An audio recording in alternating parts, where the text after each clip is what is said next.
तुकोबारांचं प्रमाण आहे महाराज. तुकोबारांचा देह कधी भक्ती साधनेला सहकार्य करणार नाही असं होऊच शकत नाही. पण तरी तुकोबाराय उदार अंत करणार भगवंता पुढे म्हणतात, तुझ्या अगोदर आम्ही त्याला समजून पाहतो, आमचं ऐकणार आहे, जरा थोडी भूक आमची कमी करणार, थोडी तहान आम्हाला कमी लागू देणार. पण तेवढं साधं साधं ऐकत नाही होतो आमचं. नवोय निग्रह देहासी दंडन, नव जे भूक तहान सहावली. ना भूक ऐकते ना तहान ऐकते, पण देवा एक मात्र वैशिष्ट्य आहे आमचं, तरी नित्य नित्य करी आळवण. तुझी आळवण काय आम्ही थांबवायला तयार नाही, तू आमच्यावर उपकार कर देवा. याचा जोपर्यंत विसर पडत नाही तोपर्यंत खऱ्या भक्ती सुखाचा आनंद उपभोगताच येत नाही. देहाचा विसर जेव्हा जेव्हा पडतो लोहगावकर, तेव्हा तुम्ही मी सगळे जण सुखीच असतो. एकदा दिवसातून रोज आपल्याला 24 तासात काही काळ तरी देहाचा विसर पडतो. कधी कधी झोपेत. झोपेत आठवतं का लोहगावकर तुमच्यावर 10 लाख रुपयाचं कर्ज? कोणाला आठवलं? झोपेत एखादा माणूस रडला कडती. रडलं का तुम्ही कधी? झोपेत एखाद्या माणसाला खूप रडावं लागलं, खूप हसावं लागलं, स्वप्नात असत असेल, देह विसरला माणूस, सुखच आहे महाराज. ज्ञानोबरांनी झोपी करताय होवी खर्च, एक पडदा शिल्लक राहतो, माणूस भगवंताजवळ जातो झोपीत. ज्ञानोबाराय बोलतात, साचची पुढती विरा जरी नहिता स्वप्न जागरा, तरी ब्रह्मभाव साचो कारा म्हणू एका. मौलींची भाषा आहे. झोपेत मनुष्य ईश्वराजवळ जातो. झोपेत सुख आहे महाराज, लई सुख आहे झोपेत. तुम्ही थका, तुम्हाला गाढ झोप लागतो. तुम्ही गोळी घेऊन आवाज कधी कधी बरा होत नाही, तुम्ही गाढ झोप घ्या. थंडीच्या दिवसात तो डोळे उघडत नाही माझ. झोपेत सुख आहे, एक पडदा शिल्लक राहतो, नितांत सुख आहे. देह विसरला की माणूस सुखीच आहे. कारण देहाची आठवण आली की सगळे धर्म लागू होतात. त्याला चांगले कपडे लागतात, त्याला चांगली सौंदर्य प्रसाधनं लागतात, त्याला चांगलं दिसावं वाटतं, याला कोणी चांगलं म्हणावं वाटतं, याला कोणीतरी याचं नावलौकिक झालेलं वाटतं, याला चांगलं पद मिळावं वाटतं. देह आठवला की या सगळ्या गोष्टी आठवणार. देहात नाही तोपर्यंत भान. एखादा तर माझ्या रात्री धोतर फाडून टाकले झोपेत. मी तो उठून बसल्यावर म्हटलं धोतर? तो म्हणे मी धोतर नाही फाडलं, मी तर बस्ता फाडत होतो दुकानात. त्यानं 3 मीटर कपडा फाडला म्हणे रात्री. तो कपड्याच्या दुकानावर होता, रात्री काही चीज चालू होते, भान नाही राहत माझं. आमच्या मुक्ताबाईच्या मठात लई गर्दी पंढरपूरला. आमचे प्रल्हाद महाराज म्हणायचे मुक्ताबाईचा मठ म्हणजे रेल्वेची गाडीच आहे, किती लोक येऊ द्या येऊ द्याच म्हणते. रेल्वे कोणाला नाही म्हणत नाही, कोंबून कोंबून. त्या मुक्ताबाईच्या मठात तशीच गर्दी. एक तर रोडला आहे, रोज किमान 4000 लोकांचं जेवण जास्तीचं बनवावं लागतं मठात. जास्तीचं 4000 म्हणजे रोज जेवण किती असतील बघा. कारण सगळे पोलीस मुक्ताबाईच्या मठात जेवायला जवळ असल्यामुळे सगळे सिक्युरिटीचे बंदोबस्ताची नाही म्हणू शकत नाही आपण कोणाला. खूप मोठा वाडा आहे, मग त्या वाड्यात झोपायला जागा भेटत नाही. आपण कीर्तनावरून आलो ना, आपली जागा जर मोकळी असली तर आपलं नशीब. मी असं झोपलेलो होतो, माझ्या पलीकडून एक माणूस असा झोपलेला होता. 5-7 माणसं होती, त्याचा एक असं झोपलेला होता, माझ्या कंबरपर्यंत त्याची पाय असतात. त्यानं झोपीत मला लाथ घातली. झोपीत तेव्हा लाथीत उठून बसलो मी. म्हटलं मी गेलो गळ्या. आता म्हटलं भाऊ तुम्ही लाथ मारली मला? तो म्हणे मी लाथ नाही, मी किक मारली गाडी. म्हटलं झालं तुम्ही किकच मारली, चक्कर बिक्कर आणायचा प्रयत्न केला नाही, आमचा जीव जायचा. अहो या भिंतीजवळ झोपलेली माणसं या भिंतीजवळ सकाळी भान असतं का? झोपेत कोणतंच भान राहत. परत झोपेतला धर्म लागू होतो जागृतीत आल्यावर. चोरी झाली एका माणसाची, पैसे चोरून नेता नेता याला पाहायला चोर आहे, त्यानं पकडायचा प्रयत्न केला. एका चोरानं त्याचा पाय तोडून टाकला, उजवा पाय. रक्त वाहत होतं, धारा वाहत आहे, पोरं रडत आहे, बायको रडते. कुठं? झोपेत स्वप्नात. खूप रडतोय तो. म्हणे आता मी कीर्तनाला कसं जाऊ, वारीला कसं जाऊ, संसार कसा होईल, काय औषध आहे याच्यावर, कोणता मलम लावता त्याला रक्त बंद व्हायला? ज्ञानोबाराय म्हणतात स्वप्नीची या घाया ओखद चेवची धनंजया. अरे स्वप्नात झालेला घाव त्याच्यावर एकच औषध आहे, त्याला चेव ये ना, त्याला जाग आली आणि देह हा आठवला की झोपेत घडलेलं सगळं तो विसरतो. जेव्हा जेव्हा देह वजा होतो त्यावेळेला धर्म सुखाचा ना धर्म दुःखाचा लागू होत नाही आणि तो विसर झाला की मग खरं भगवत सुख अनुभूतीला येतं. याची जाणीव तुम्हाला मला जरी नसली तरी तुकोबारांना जरूर आहे. म्हणून महाराज म्हणतात, देवा करणारे भक्ती साधनेच्या बळकटी करता एवढा उपकार की भक्ती साधना करते वेळी याचं स्मरणच आम्हाला, याचा विसर आम्हाला पाळ. अभंगाचं पहिलं चरण. देवा करे उपकार, देवा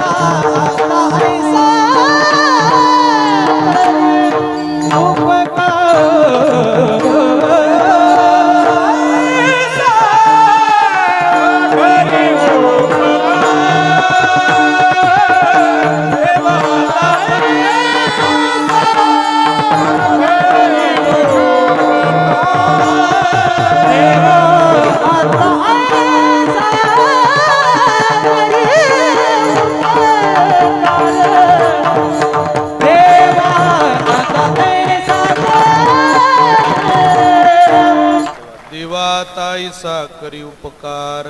उपकार कर बाबा देवा आणि आम्हाला या देहाचा विसर पडू दे. हा विसरलो आम्ही. जो तुकोबरींचा परमार्थ आहे लोहगावकर, तो याचं आपलं अंतर वाढवण्याकरता आहे आणि तुमचे माझे जे कष्ट आहे ते याचं अंतर कमी करण्याकरता चालले. आपल्याला याचा विसर व्हावा असं स्वप्नात सुद्धा वाटत नाही. अहो ज्या दिवशी हे तुका म्हणे नाही निरसला देह तववरी अवघे हे संसारिक, याचा विसर व्हावा ही तुकोबरींची मनोमन इच्छा आहे. जेव्हा याचा विसर पडतो तेव्हा खरं सुख अनुभूतीला येतं आणि त्या सुखाची अपेक्षा तुकोबराय म्हणतात आमची पूर्ण होईल. माझ्या सुखाची व्याख्या मला कळाली. बरे केशराजा कळो आले, बरं झालं आमच्या ध्यानात आलं ते. तुकोबरांना तुकोबरांचं सुख कळालं. आपल्याला आपलं सुखच समजून नाही राहिलं कशात आहे. एक दिवस तुम्ही माझ्या सासरवाडीला गेलो, निघता निघता आमची सासू मला म्हणे, जावई बापू सुखी राहा तुम्ही. म्हटलं मी सुखी राहावं असं जर तुम्हाला वाटत असेल तर ही इथं ठेवा लागते. आमची सासू म्हणे नाही नाही घेऊन जा, आम्हालाही सुखी राहायचंय. ज्यांना कळलं त्यांना मी धन्यवाद देतो. आपापल्या सुखाची आपली आपली व्याख्या ही स्वतंत्र आहे. ती तो जो आपल्याला कळाली नाही तर बाकी ज्यांचं काय लक्ष दे. तुकोबरांना तुकोबरांचं सुख कळालं. तरीचा हा जीव सुख पावी माझा, तरीच पण कधी देह निरसेल, देह वधा होईल, याचा विसर पडेल. तरीचा हा जीव सुख पावे माझा. हा देह गेला की याच्याबद्दल ना प्रेम राहतं ना काही देहा संदर्भातले धर्म राहत. एक दिवस भगवंत जेवायला बसले. तुम्ही फार सुंदर कीर्तन ऐकणारे श्रोते आहात. मला जसे श्रोते पाहिजे तसे तुम्ही कौतुक केलं पाहिजे तुमचं. भगवान परमात्मा जेवायला बसले. देवाच्या ताटामध्ये लोणी पाहिलं. शेजारी उद्धवजी बसलेले होते. जवळ आपली जीवाभावाची माणसं जेवायला बसले की माणूस 2 घास जास्त खातो. जेवणाचा नियम. देवाला बसल्यावर शेजारी उद्धवजी आहे. भगवंतांनी ताटात लोणी पाहिलं आणि देवाला भरून आलं. कारण परमात्म्यानं गोकुळामध्ये ब्रजामध्ये फक्त लोणीच जास्त खाल्ले. दुधाचा आणि देवाचा अतूट संबंध आहे. भगवंताच्या डोळ्याला पाणी आलं. उद्धवजींनी पाहिलं, प्रभू काय झालं तुम्हाला? सावरा स्वतःला. आपल्या जवळची व्यक्तीने आपल्याला खाऊ घातलेला पदार्थ किंवा जवळची व्यक्ती आठवली, त्या संदर्भातल्या काही गोष्टी आठवल्या की डोळ्याला सहज पाणी. ज्यांचा मुलगा बाहेरगावला शिकायला आहे पुण्याला, ती माणसं गोडधोड पदार्थ सुद्धा कधी बनवत नाही. का? लेकराला जे आवडतं ते लेकराच्या काही रजनीत बाप खाऊच शकत. आपल्याला नाही कळणार. पण आई झालेलीला विचारा, बाप झालेला विचारा. आपण आता आई वडील झालो, त्या भूमिकेत यायला आपली मुलं आपल्याला बाहेरगावला शिकायला पाठवलं. मी 1च वर्ष पोरग माझं पुण्यात घेऊन आलो. सोपं नाही महाराष्ट्र. प्रत्येक सेकंदाला तुम्हाला तुमच्या मुलाचं स्मरण होतं. प्रति सेकंदा. नवीन नवीन लग्न होऊ द्या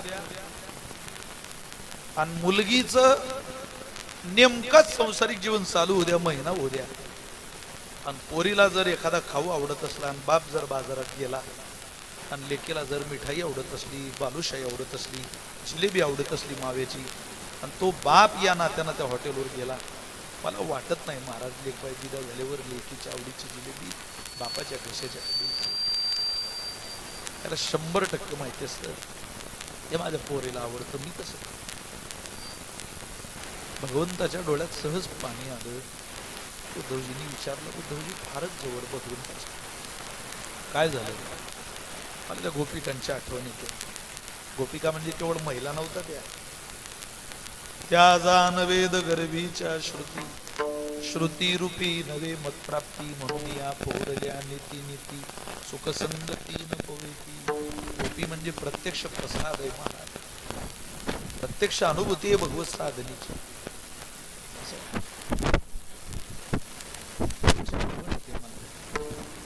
जाऊन एकदा. अरे नाही जाता येणार उद्धव, पण माझं जर ऐकशील तर तू एकदा त्यांच्या भेटीला जाऊ. माझा रथ घेऊन जा. भगवान परमात्म्याच्या रथाचे घोडे फक्त रथाला लावले आणि गोकुळाकडे रथ वळवला. घोड्यांच्या डोळ्याला सुद्धा धारा लागल्या. की आम्हाला असं वाटलं ही वाट आम्हाला या आयुष्यात या जन्मात पुन्हा पाहायला मिळेल.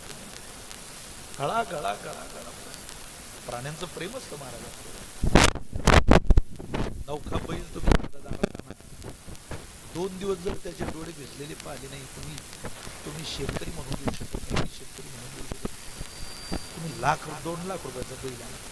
पहिल्या दिवशी तुमच्या दावणीला आणल्यावर तो जर अन्न खात असेल तर मी सांगणं सोडून देऊ खातो. आपण म्हणतो अजून त्या दाव्याची या बांधाची त्या दावणीची या खोट्याची त्याला काय नाही सवय, खातच नाही. अरे तो अन्न खात नाही याचा अर्थ तुमचं अन्न चांगलं असू द्या, आणलेल्या बैलाला भली पुढचे दिवस कसं खाऊ घालेल माहिती नाही, पण पहिल्या दिवशी दारात दाव्याला बांधलेला बैल त्याला माणूस चांगल्यात चांगलं अन्न बाहेर आणतो. पण चांगल्यात चांगलं जे त्याच्या सगळ्यात आवडीचं असतं तेही त्याला घास घाऊ वाटत नाही, खाऊ वाटत नाही. का? तो म्हणतो अन्न आहे पण खाऊ घालणारा बदल. तसा आज लोणी आहे पण खाऊ घालणाऱ्या बदल. तो वेगळा आनंद होता, ते वेगळं सुख होतं. आज आमच्या अनुभूतीला ते नाहीये. घोडे घेऊन भगवंताचा रथ वृंदावनात पोहोचला, ब्रजात पोहोचला. सगळ्या गोपिका, कोणाचे केस विस्कटलेले, कोणाची मुलं रडताय, कोणाच्या गायी रडताय. आकांत तांडव आहे त्या गोकुळामध्ये. आणि तिथं आशेचा किरण आला गोकुळात की बघा बघा रथ तोच आहे, तोच रथ म्हणून सगळ्या गोपी रोडला धावत आल्या रस्त्याला. रथ आहे पण रथात मात्र तो नाही, पण तसाच आहे. उद्धवजी जवळजवळ भगवंतासारखे. उद्धवजीला पाहिलं हिरमूड झाला त्यांचा. त्यांनी माना वळवल्या. अनोळखी माणूस आहे काय बोला. सगळ्या परतल्या त्या माना फिरून निघाल्या. पाठमोर झालेल्या गोपिकांना उद्धवजीने आवाज दिला, माझ्यावर नाराज आहे का तुम्ही? आलेल्या पाहुण्याकडे कोणी पाठ फिरवतं का? अहो तुम्हालाच भेटायला आलो. उपास अनु गोकुळातल्या त्या व्रजातल्या गोपी म्हणतात तुम्ही मोठ्याच्या वाड्यात जायला आला असाल, तो वाडा पुढं आहे, आम्हाला या सोडून तुम्ही जा पुढं. नाही नाही मी तुम्हालाच भेटायला आलो.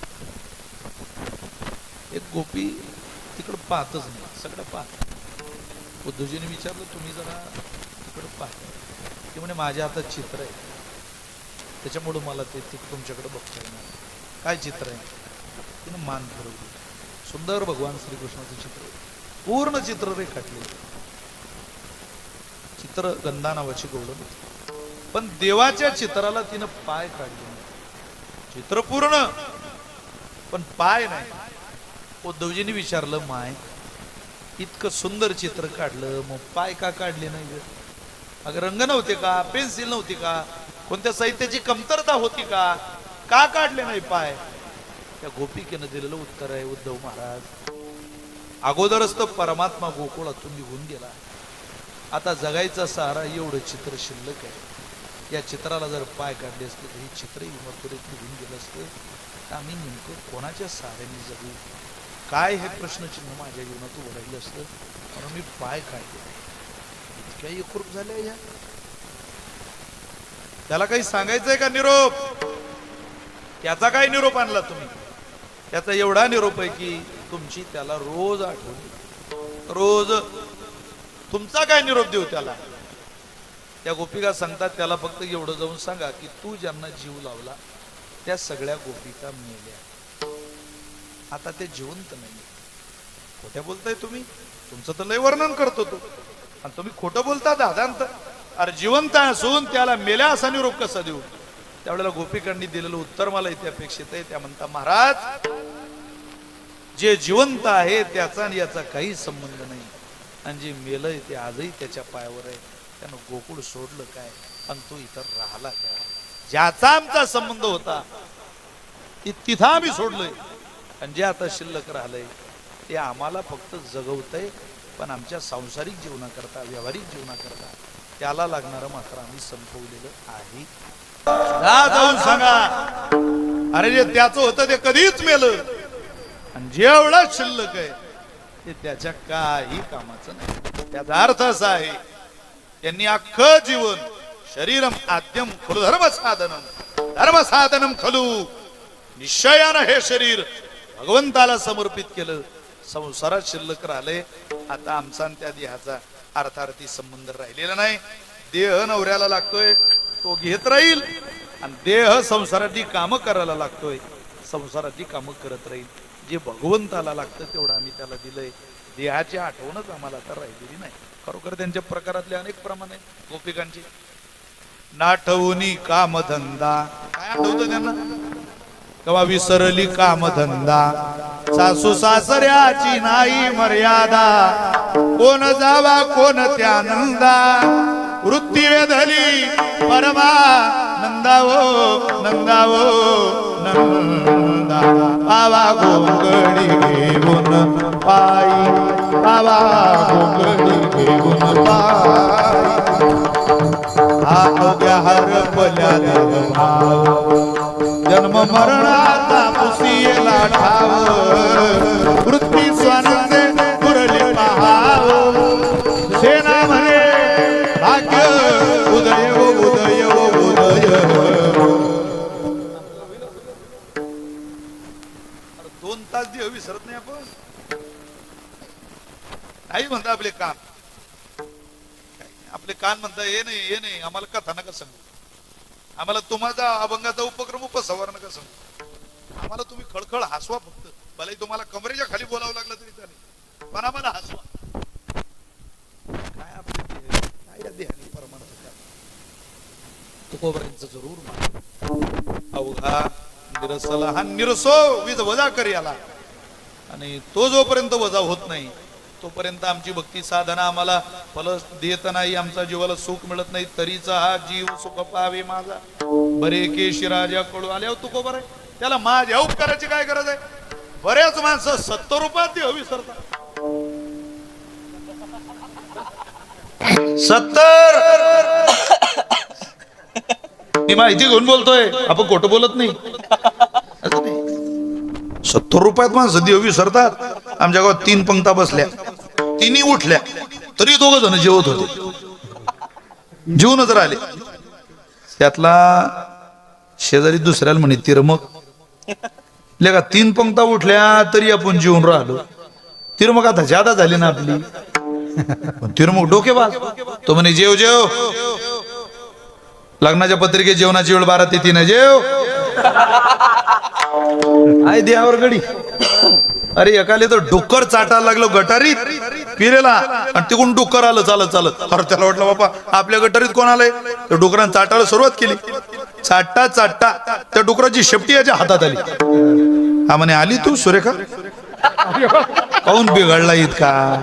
डुक्कर आहे ते 4 पायाचं, शेपटीला हा म्हणते विणी हातात आली सुरेखाची. म्हटल्यावर मरणच आहे की नाही? काय यांचा देह, अहो नशा केल्यावर माणसं देह विसरतातच. पण तो कोवारे म्हटले आम्हाला नशेत जायचं नाही, आमची नशा एकच आहे, दीन रजनी हाची धंदा, गोविंदाचे पवाडे. देह विसरण्याकरताची अनेक साधनं देवाला माहितीये, आम्हाला माहितीये, पण देवा ज्या साधनानं देह विसरायचा ते साधन तू ठरवू नको. ते साधनही आम्ही तुला सांगतो.